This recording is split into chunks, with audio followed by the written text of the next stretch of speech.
Welcome to a new edition of the Famous Interviews with Joe Dimino. On this episode, we talk with Dr. Dwight Thomas about his latest 2024 book, Mr. Poe and Dr. Moran, a medical biography on Edgar Allan Poe. It is a compact biography of Edgar Allan Poe and his close associates and based exclusively on authentic historical documents and incorporates passages from many sources which become accessible only after the year of 2000. It's a true-to-life portraiture of the historic Poe, and it's always been problematic. Within a day or two of his death in October of 1849, Poe's biography began to be distorted by fabrications. Dr. Thomas is a lifetime member of the Modern Language Association. In 2009, he served as the keynote speaker at the Bicentennial Convention of the Poe Studies Association. We cover a fascinating story. Enjoy. Dwight, it's great to meet you. Thank you so much for taking a minute out to talk about, Poe and your world of writing. I appreciate it. Well, as I say, I've written a new biography of Edgar Allan Poe, which is really important and ought to be in everybody's library. Poe is the best-known American author in the world, and if you go to places like China and Japan and they ask to name an American author, the name of Edgar Allan Poe always pops up first. And much of the interest in Poe has been fueled by biographical curiosity. He's the most controversial biographical figure in American literature. And the controversy about him sort of facts. He was born in 1809, the same year as Abraham Lincoln. Now, there have been, of course, a lot of oodles of biographies about Abraham Lincoln. One thing, there is not a controversy about Lincoln about the cause of his death, which was sort of established definitively at the time. But with Poe, there was a controversy about the cause of his death, which began immediately, and the circumstances of his death were hushed up when he died on October 7th, 1849. And there continued to be a great deal of controversy. The real culprit, the person who really sort of did the most to sort of screw up Poe biography, was the attending physician, Dr. John J. Moran, who was just a young man who was 29. He was a frontline physician in Baltimore and treated all sorts of patients at his hospital.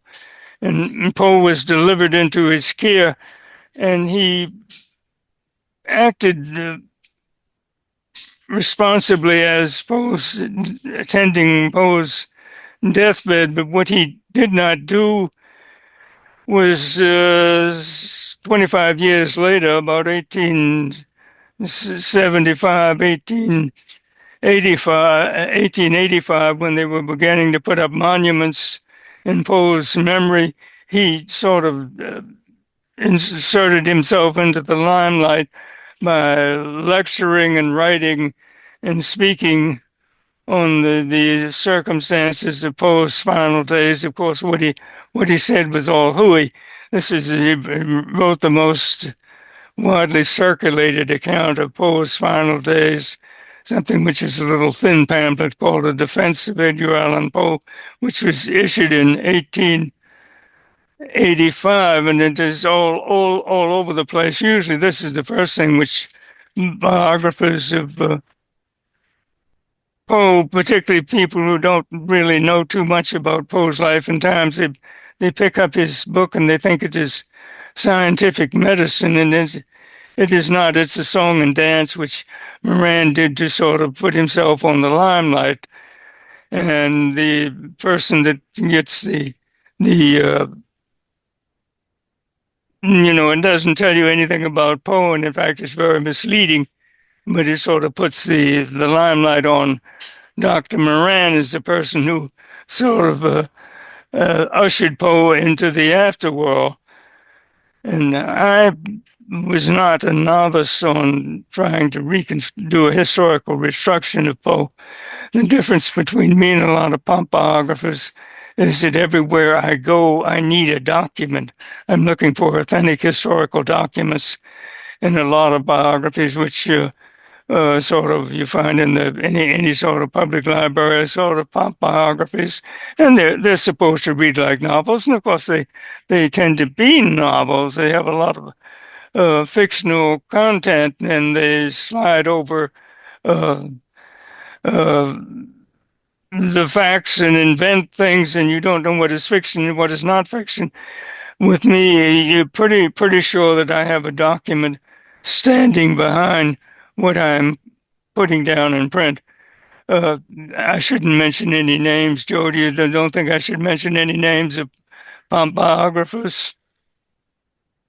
Oh, I'll leave that up to you. I'm not quite sure how the world of Poe works and what that would mean, but I'll leave that up to you. It's been very controversial, and they've Okay. been throwing mud at each other for for 175 years now on the question of what were the circumstances. My current book is entitled Mr. Poe and Dr. Moran. The reference is, of course, to the attending physician and what he knew and what he did not know. And he was what we would call a pre-scientific physician. Do you know what is meant by a pre-scientific physician? I can guesstimate, but you can illuminate me on it.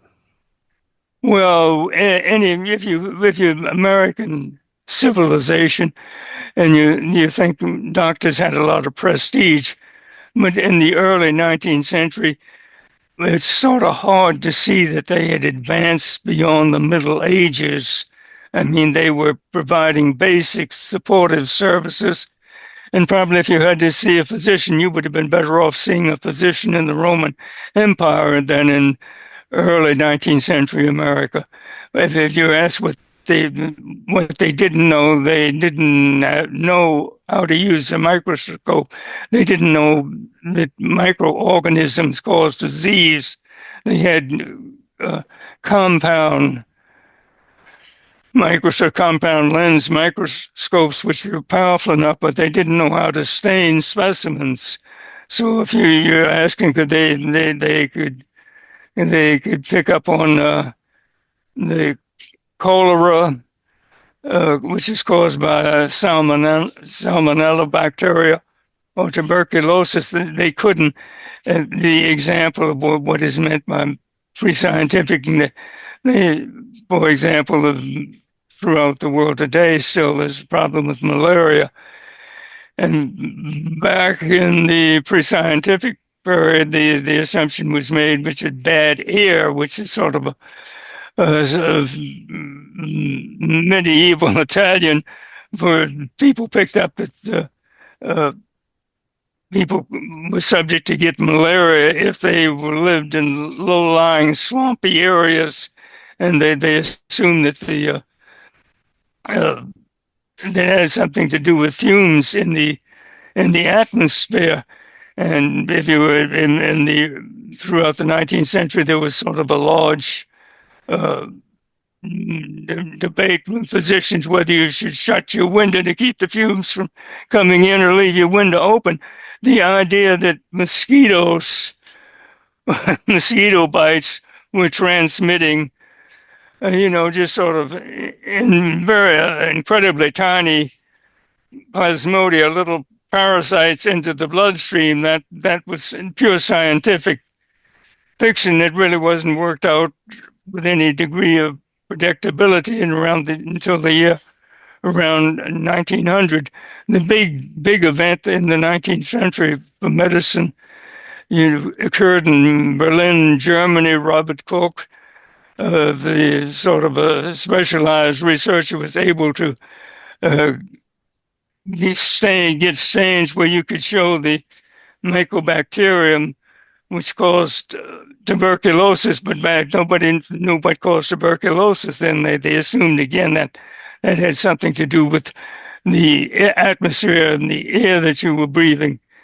My current book is trying to look into what is you can get with the authentic documents for a diagnosis of Edgar Allan Poe, and of course, everything under the sun has been putting up lately. There's been suggestion that he might have had tubercular meningitis, which of course they had absolutely no way of determining that back in the 1840s. What we do have is original documents, which tended to be things which did not start to become available until many years after his death. And these are usually unpublished manuscripts that gradually became available. And what I am showing in my book is something which people would not necessarily be all that happy with because they don't understand that. And the answer to that is that he had early onset alcoholism. If you use alcoholism, probably maybe you're one of them, there's sort of a negative connotations with the word alcoholic, which is a 20th century word. You think of people who are skid row bums and sitting on a bench with a brown paper bag. And of course, there's a lot of that today, and that's what you see. This is not applicable to every case. That's a very broad and messy subject, which needs to be under scientific study. And I'm trying to write a book which is read like a novel, but actually I'm trying to slip people a scientific monograph that anybody would be able to understand and would learn a great deal about American history and about the history of American medicine and about Poe and all his friends. I'm trying to write a book which would be 100% nonfiction, would read like a novel, but not being a novel. It's nonfiction, which is a good trick if you can do it. But I tried my best. You would find Mr. Poe and Dr. Moran a lot more about it on the Amazon website, because that is where you would see photos of the book and excerpts from the book and reviews of the book and sort of a sample of the text. And you may get sort of a reduced price. It really belongs in everybody's library.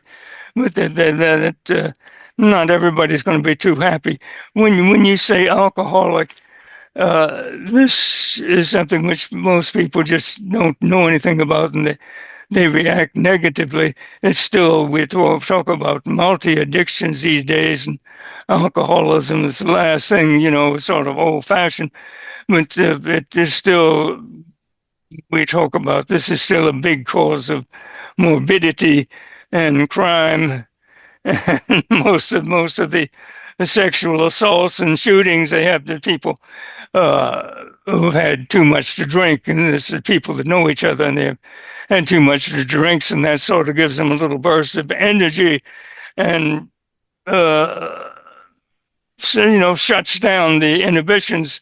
And so if you've had a quarrel with your wife, this is a good time to have a few drinks and beat her. So that it's not an innocuous product. It can be dangerous, which is why the 19th century was a big prohibitionist movement, and eventually they did, in fact, alter the Constitution to spell it out that you weren't going to have any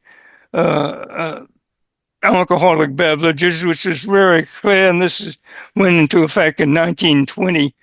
The prohibition, which essentially you can't manufacture, you can't transport, and you can't sell alcoholic beverage and what they call intoxicating liquors, and that meant wine and beers. And nobody in the society could have there were a few loopholes to prohibition. So if you were using wine for religious purposes, if you were a recognized clergyman, you can get wine, but most people were not. Well, you're talking to someone in Kansas City, so we lived through it, and that's why we thrived, because it didn't stop here. Well, it didn't stop here. It didn't stop in all the big cities. That's why prohibition. No, incorrect. Kansas City, Tom Pendergast was the only mayor, was the only one that had it flowing in this town. I mean, it may have been underground, but Kansas City's well known as like one of the only towns that had it going like full time, like in clubs and proliferated out in the open. Well, all the big cities went and tried to get around that because you're dealing with trying to people. Many people thought that was a good law and was supporting, and the other half of the population thought it was a ridiculous law and wanted Yeah. Yeah. to uh, Poe should be looked at. The problem with the Poe biography, he grew up when the prohibitionist movement was starting to show up, and he appeared in prohibitionist fiction. Somebody wrote a fictional temperance novel entitled The Doom of the Drinker, in which he was sort of caricatured. This is 1843. What I'm not wishing to moralize or uh, perform any sort of sweeping judgment, but I mean the idea of the prohibitionists was absolutely correct that there were evil problems with alcohol and that some people would be susceptible to becoming alcoholics or abusers. The reason why prohibition didn't succeed is that most people who drink evolve into being what you would call the beverage industry calls responsible drinkers, or what some people use a sort of a silly phrase, casual drinkers. I prefer the term moderate social drinkers. They drink on social occasions and they don't go into a binge. Poe is what is called in the 19th century a dipsomaniac, and somebody who's uh, tended to go off the deep end in a big way whenever he had something to drink. And I'm trying to reconstruct in my book something which hasn't been done is a medical biography of him on the way he evolved as somebody from his initial exposure to alcoholic beverages at the University of Virginia in 1826. See, the place was frankly sort of overflowing with cheap whiskey. That was a big American beverage. That was the most accessible American beverage. It was everywhere. The historical reasons for that has to do with innovations in distilling techniques. And this in the 19th century, people who were sort of drinking apple cider or something, or beer, went to distill liquor, which gives you an opportunity to get, stoned, sold, and sort of knocked out. And young people that do that, some of them are not going to recover, and they will sort of evolve in a different direction. Poe evolved in what they would call in the 19th century as a dipsomaniac. I've used the term of E.M. Jelinek, the best known 20th century alcohol researcher.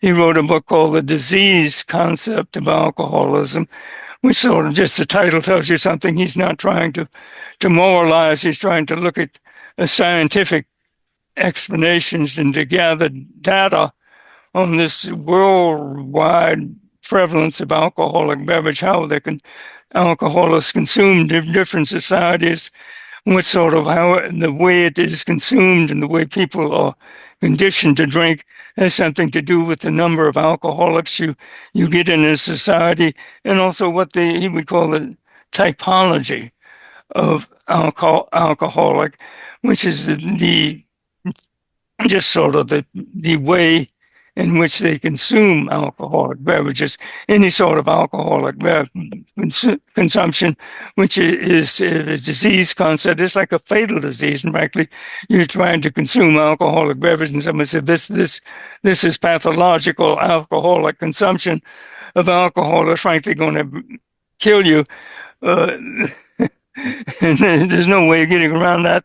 It is dangerous.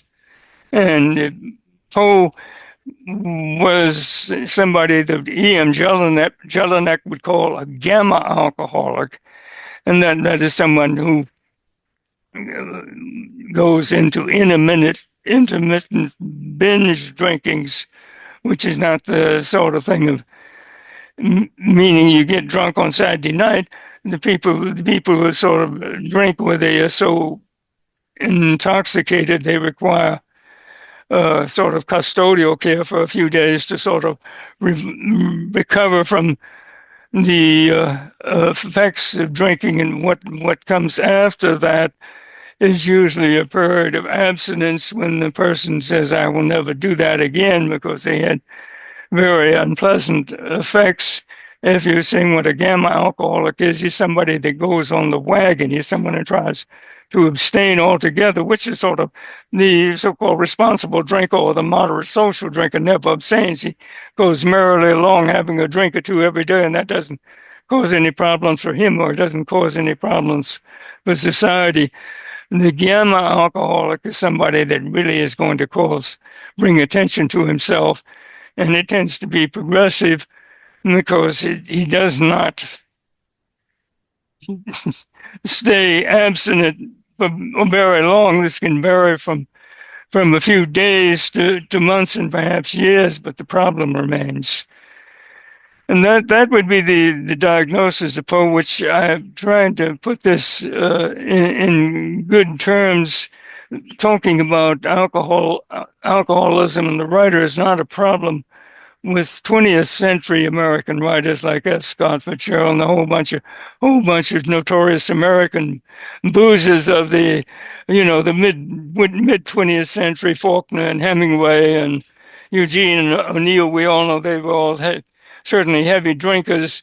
And Poe was perhaps more severely alcoholic, but he is in a situation where everyone looks askance at any sort of consumption of alcohol, and he was definitely, with regard to the gamma alcoholic, the only way they can be safe is that they don't drink at all. That they have something to drink. They tend to go into into a binge, and in the last, say, 3 or 4 years of Poe's life, he had sort of noticeable deterioration. And like most people, alcoholics, they don't see the problem coming. They're in a society when everybody drinks and most people don't have much of a problem. They don't recognize the problem that they are having, and they are very good at slipping away and offering rationalizations.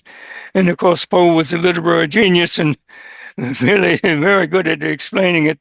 But if you're trying to do a documentary construction of his life using authentic documents, you literally have sort of hundreds of red flashing lights in Poe biography, that he does have a problem here, and it's getting worse.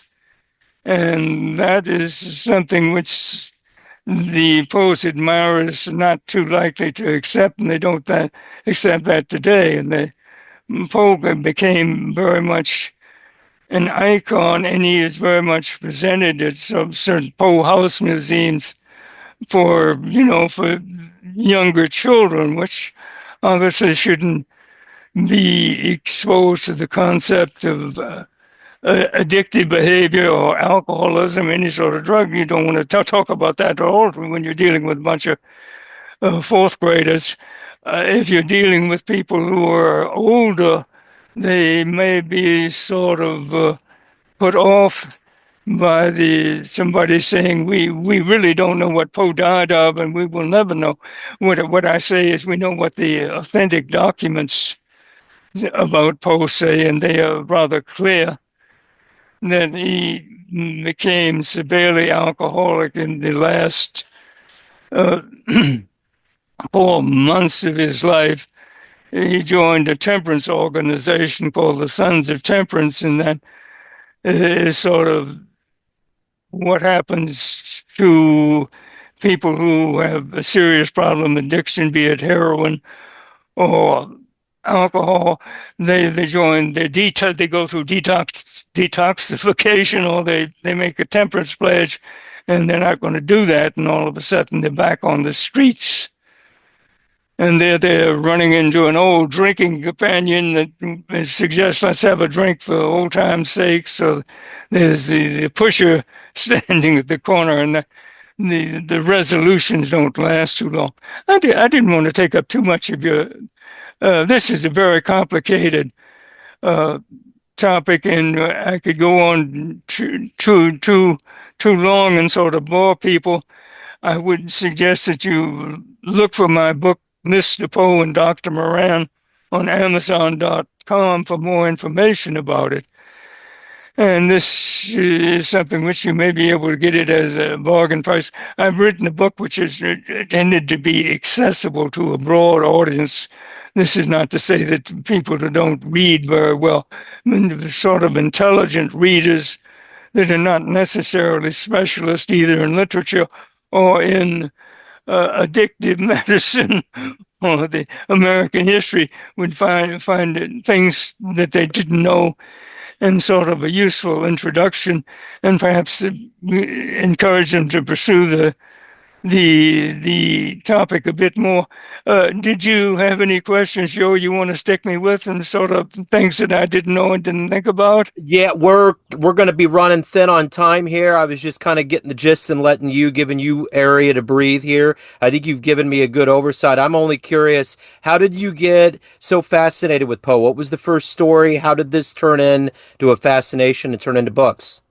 Well, I mean, I'm sort of an academic product, and so usually during the Vietnam War, I was sort of on the front lines in the Vietnam War, but I wasn't really on the front lines in Vietnam. I was on the front lines in the Fulda Gap, which is better known as the Iron Curtain, if you remember those days.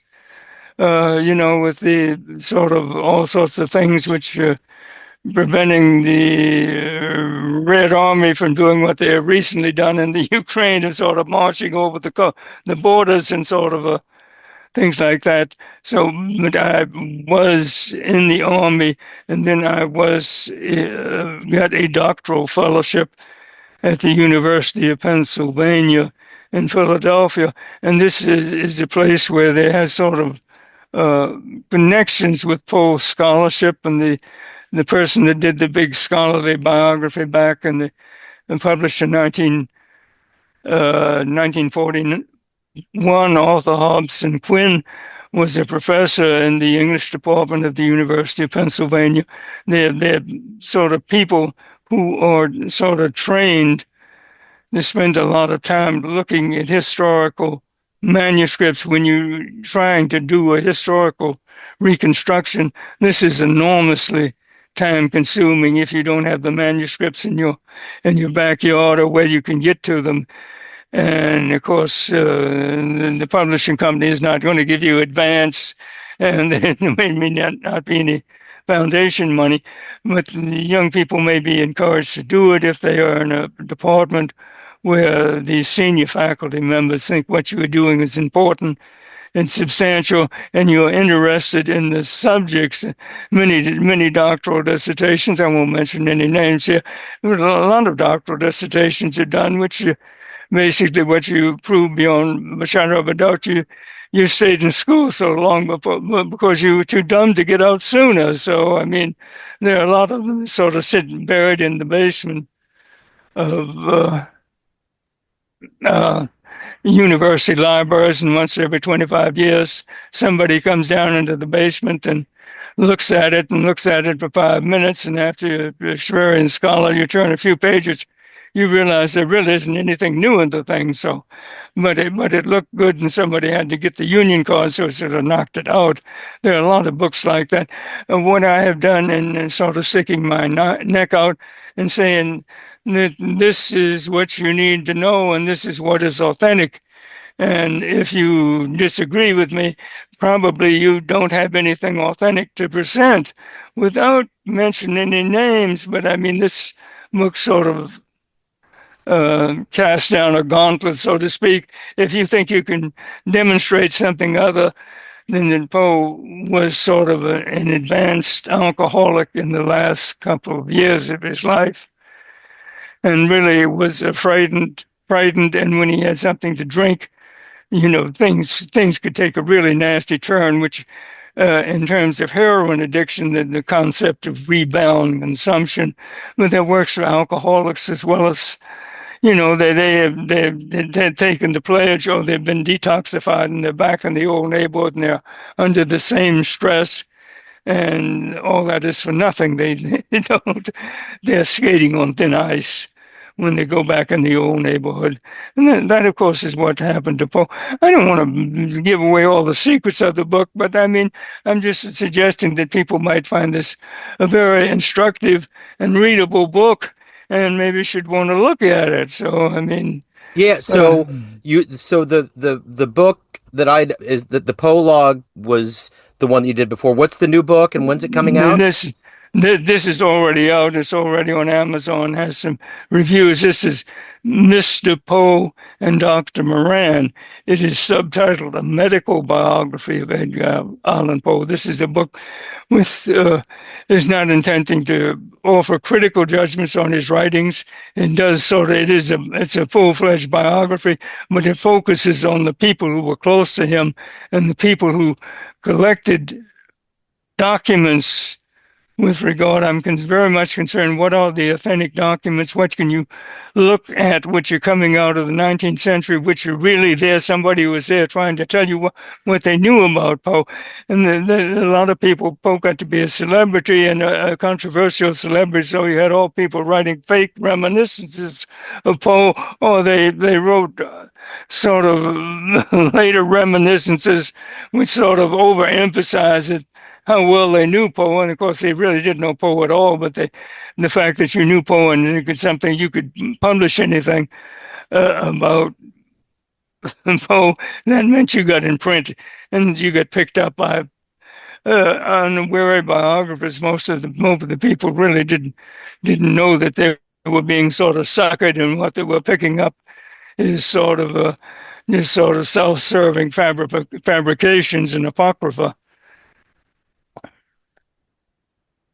So the book is out on Amazon. Is there anywhere else that people can get it, or if they want any bookstore you can get it. I mentioned Amazon's website because they have pictures of the book and samples of the book and reviews of the book. And this is not the end of the story. I was thinking the book has sort of an enduring validity, and the issues I touch upon are not likely to be. It's not sort of a pop story. I mean, as the biographies go, it is not going to be a bestseller. I just went to Sam's Club not too long ago, and first thing I seen was a table with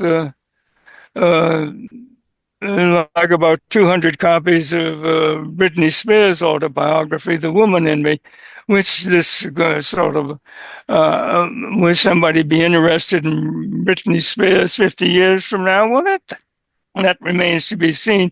But people are still interested in Poe, and people still read Poe, and he is still studied when people are particularly teaching English language in other countries, and they're teaching, he's picked up there, and if you will say in China or India or Japan or anywhere in the European Union, or sort of somebody that was picked up and admired by Dostoevsky in Russia. So he is really a world-class author, and he seems to have enduring interest in somebody that's interested in the subject of literature or interested in medicine, interested in American history, might want to find something of interest in this book. But then if you go to Amazon's website, it gives you a long excerpt from the book.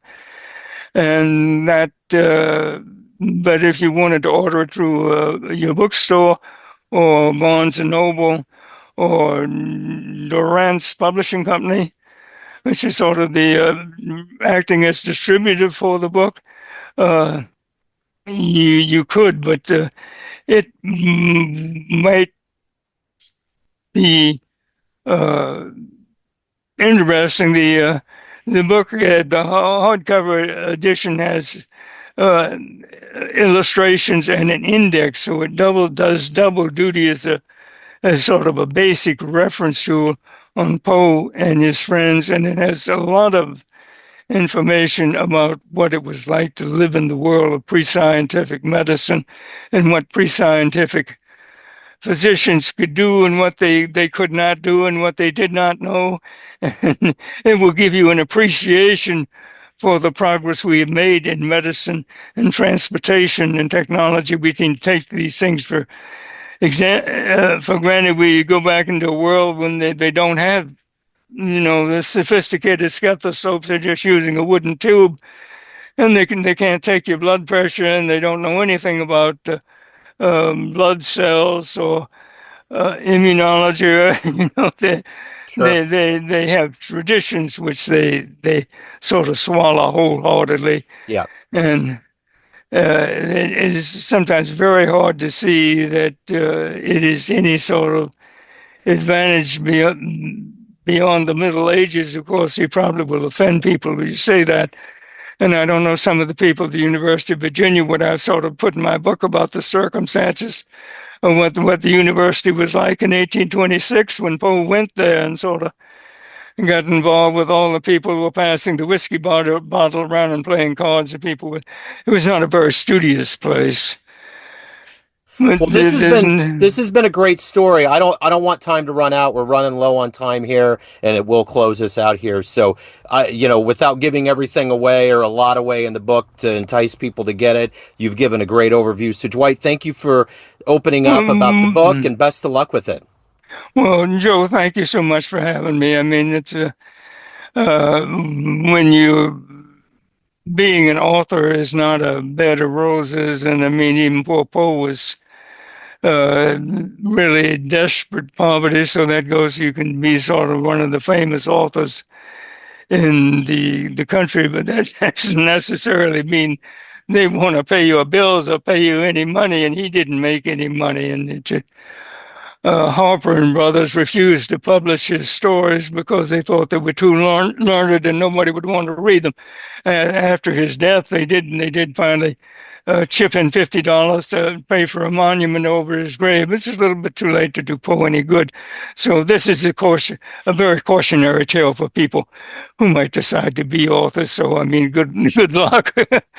And thank you so much for having me. And Absolutely. I hope I didn't bore people too much, but this is a subject I've been dealing with. Well, it's getting to be 50 years now, but we won't mention that. But I mean, it's something which, when I talk about it, I do have the benefit of experience and what is real and what is not real. And a lot of people that run in to write books on Poe don't have that experience. And anyway, they're liable to wind up being widely sold anyway. And I'm hoping to have at least a modest soul for my efforts. But Joe, thank you so much. And Yes, sir. I hope you have a good day. You too. Thank you, Dwight. Take care. Thanks for tuning in to another famous interview with Joe Dimino, where we cover the world of art, literature, business, spirituality, music, and more from around the globe. Our esteemed theme music was composed and produced by the great E.E. Pointer of Kansas City's River Cow Orchestra. If you want to hear more interviews, visit the Famous Interviews with Joe Dimino channel on YouTube. You can also find us on Spotify and Apple Podcasts. Thanks again for listening, and until next time.